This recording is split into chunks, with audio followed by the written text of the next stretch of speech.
Can we ever expect maybe from you down the road a blues/R&B album, kind of in the vein of the White Christmas cover you did, which is very blues and R&B? Oh, you mean Blue Christmas? Blue Christmas, yes. Yeah. Possibly. I mean, I really have a deep appreciation for the blues. I mean, that's something that's rattled around in the back of my mind for a long time. That if I wanted to do something a little left of the rock thing, that would be a natural thing for me to go down, because I love blues and R&B too. I think it would have a little bit of mix. I don't think it would be just straight blues, but I love that classic R&B stuff too. So, yeah, possibly. Cool. It's certainly something that's been in the back of my mind for a long time, if I ever get around to it. But I've really had fun doing Blue Christmas. That was a cool to be able to do something that's just, like that pure of a, blues approach. Mm-hmm. Very awesome version. Now, how did the Cinderella song "Don't Know What You Got Till It's Gone" manage to appear on the 2003 South Park episode Raisins? Were you contacted by the South Park guys? That's just one of those things. You get placements just pop up. It ended up in a Domino's Pizza commercial. It was in the movie The Wrestler. Things like that they kind of just drop out of the sky, and you never know when they're going to happen. And I remember, I think it was Fred called me and said, "Turn on your TV right now." And I was blown away because he had already seen it, and he said, "The episode's coming on right now. You got to see it." And I put it on. It was South Park, and it was pretty cool how much of the song they played. I remembered, it was one of them was like "Walking in the Rain," I think, and they played, a good bit of the song. So it was, I don't know how it ended up in there. It's just the director, producer, whatever. They decide a song fits the mood for a particular scene, and then they go through the channels, I guess, to get the license or a sync on it. So, but I don't know. There's no like really awesome story I can tell you about that. It just ended up in there. Now, having met Paul Stanley many times, including Paul joining you guys on stage, has Paul ever approached Cinderella to produce or work together, collaborate in any sense?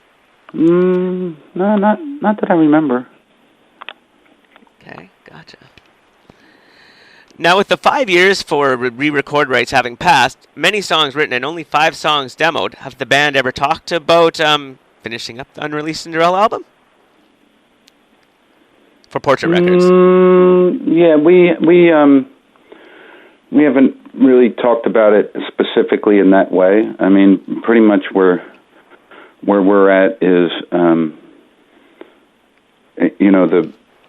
the fact that we haven't had a record out is not, a lack of interest on our part. I mean, we would love to put out a record. Mm-hmm. It's more about the right kind of the right opportunity or the right right place, right time. Because if we're going to make a record, we want to be sure that we're with a company that is serious about it and wants to produce a good record and really put it out there and do things right. So. Unfortunately, we've obviously got kind of burned by the deal that you're referring to, and it was a long time that we were tied up in courts on that. So there's been a lot of other factors that have gotten in the way. So we'll see. We'll see what it's not for a lack of desire on our part. It's just got to be the right situation. Yep. So. Now, you did some co-writing on that album with Jim Vallance, Taylor Rhodes, and Desmond Child, too. Is that correct?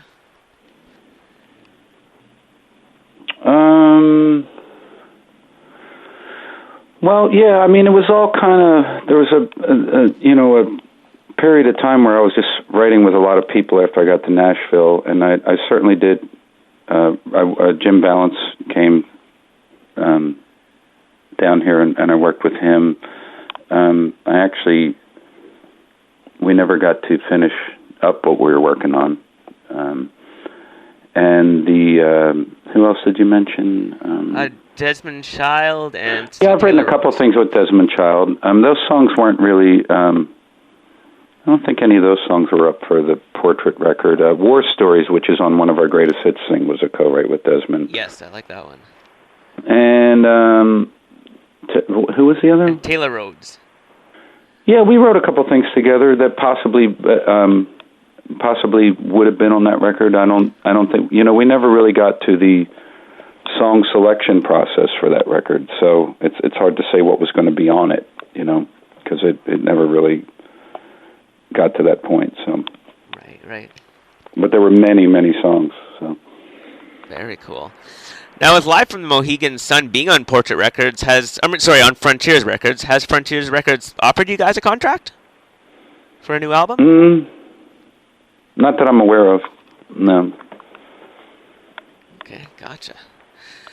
Now, when you were recouping from surgery, you played shows with Doug Gordon doing various cover songs. Now, did you do any writing with Doug and Ray Brinker? You guys kind of played together. I know Babylon, of course, is on the new album, but did you guys write anything else around that kind of 1993 period? Well, in the mid-'90s, there was a bunch of stuff I recorded, and Ray was the drummer, and Doug also was involved with that. Mm-hmm. And those are really just demos, or some of them you could maybe consider masters. They were pretty good, and they're just sitting on the shelf right now. That was actually the first thought of a solo record. It was around 94, 95 when Cinderella parted ways with Polygram. Right. And we were all starting to wander off and do our own thing, and that was one of my first attempts at a solo record. And I actually recorded a bunch of tracks, and I really wasn't feeling like it was the record that I wanted to release, so it's just really sitting right now, to be honest. Okay. And I moved down to Nashville, and Cinderella got back together, and we started touring again, and we had got involved with Sony and Portrait, and all the focus was on that. So I came back to the idea of the solo record in 2003 after the wheels fell off the Sony thing, and we were in courts and all that, and I just decided to start working on my own thing again. Right. But yeah, there was a bunch of stuff recorded in the middle 90s that, I don't know if it'll ever see the light of day or not. It was first attempt at something new, and I wasn't really feeling it to be the record that I wanted to release. Gotcha. Now, what did you learn from being a musician pre-Cinderella that helped you to become a magician, sorry? Say that again? What did you learn from being a magician before you were in Cinderella that helped you to become a musician? Well, I was actually a musician before that. I started playing guitar when I was 7 or 8. What you're referring to as the magician thing, that was really just kind of like a quick side path as a kid. I think a lot of kids get interested in that. Actually, my son, who's 9 recently, has been kind of enamored with that, and he's got a little magic kit. So that wasn't ever any kind of like serious pursuit of mine. I was actually playing music before that. Starting when I was about 7 is when I started playing guitar. So just one of those childhood sidetrack moments, I guess. I don't think I don't think I learned anything from it that helped my music. So. Now, I remember back in 1999, Deadline Cleopatra Records, they were announcing a Cinderella Greatest Hits live CD that was supposed to feature studio remixes, live songs, and a couple techno-industrial remixes. Of course, this didn't get released, but did Deadline Cleopatra approach Cinderella for this? I don't know anything about that. Kind of like a live Greatest Hits. Okay, gotcha.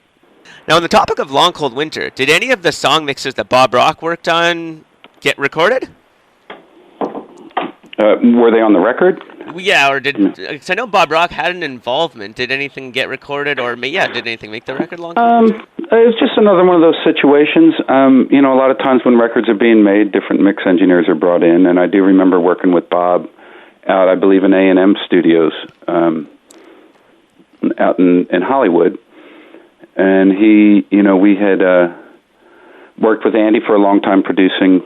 He produced a record, and he started to mix the record, and I think it was one of those situations, like I described earlier, he was a little too close to the record to really mix it at that point. That happens.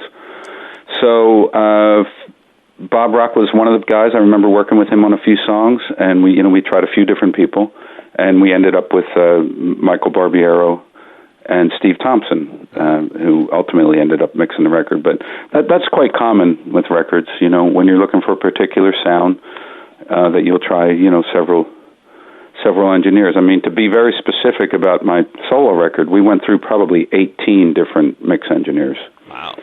And don't ask me to name them all because I don't think I could even remember all. But Michael was, as you mentioned, Michael was one of them, so Wagner. So, and we had a really, really great time working with Michael. He's a great guy. Very cool.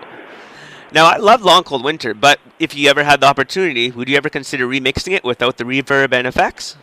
Yeah, I would love to do that. I mean, people ask me about like re-records, and you know, I don't like those sound-alike re-record things. That, you know, I think we spent a lot of time on capturing those performances and stuff back then, and we had, you know, great producers and all to do that. But I wouldn't mind someday remixing those first two records. I love the mixes on Heartbreak Station. I would love to hear the first two records approached that way a little more.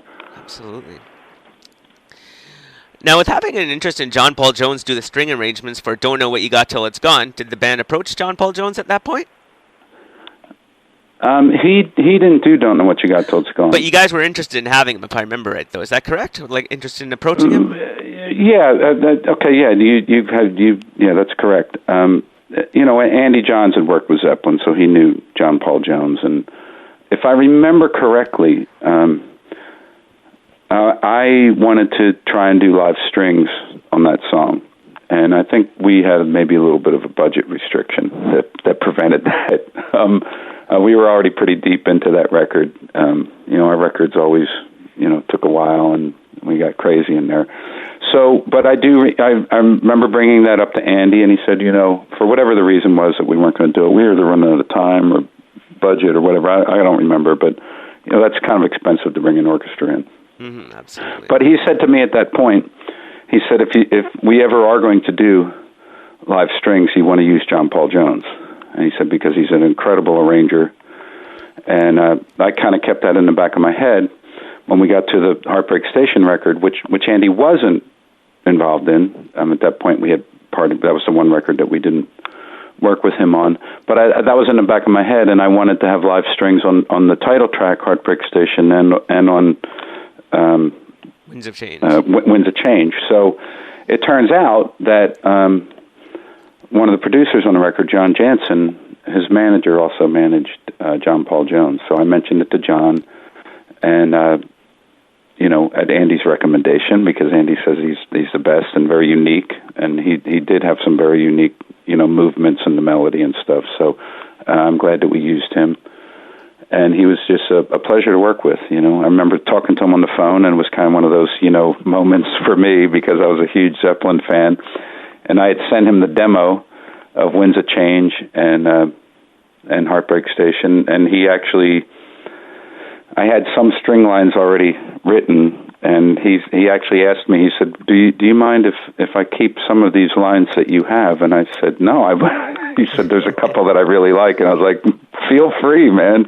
So he took a couple simple ideas that I had that he liked and kept, and he just, I mean, built around it. I mean, timpanis and bells, and, you know, I mean, the thing on Winds of Change is just, you know, amazing. And then he flew over from London, and I believe we were at the power plant in New York, and we brought in a full orchestra, and John Paul flew over to conduct the orchestra since he had arranged it. He wanted to be there, so that was a really, really big moment for me, for sure, in my career. That you know, getting to work with him and watching him conduct the orchestra as the strings were going down live on Heartbreak Station and Winds of Change was just a really great memory. Mm-hmm. And just a super nice guy and talented as they come.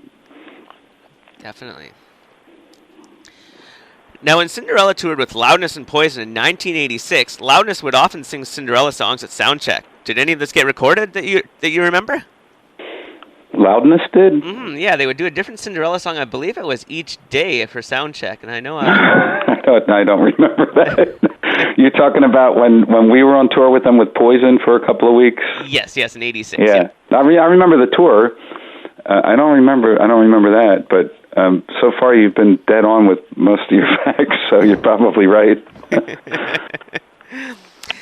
Now, in 1998, there was a Ace Frehley tribute album called Spacewalk, a tribute to the comet, and Cinderella were scheduled to be on it, but obviously you guys didn't make it. Did you wind up recording a song, or were there label problems or something like that? Why it didn't happen? I don't remember that one either. To be honest, I really don't. Gotcha. Now with Saints, what kind of Google do you have, man? It's pretty impressive, my friend. Thank you, Tom. I do appreciate that. Yeah. I've been a fan since I was 10, so I love your voice and love Cinderella. Oh, well, thank you. I appreciate that. I appreciate you having me on your show, too. Yeah, so I appreciate you taking the time. That's awesome. Now, with Saints in Hell having such an over-the-top theatrical image, did the band ever record any originals? No. We had a few that we did. It was mainly a cover band, but it was there were a couple songs I remember that we played live. That was kind of what went on in that club circuit then. You know, it was a huge club circuit in the Philadelphia and South Jersey area where, you know, you could work 5 nights a week playing covers, you know, 5 sets a night. And we were in that scene, and, you know, usually it was frowned upon. You know, the clubs wouldn't hire bands that were all original, so most of the bands would, you know, we'd be doing covers of, you know, whatever the popular rock was at the time. And then there was always that moment where it was like, hey, we're going to do one of ours now, you know, and that's kind of what the whole scene was like, and that's what pretty much what Saints in Hell were. We had a few, but we never recorded them. Not that I remember. You might have a copy of one. I wish. I have your Cinderella demos, but that's it. Yeah.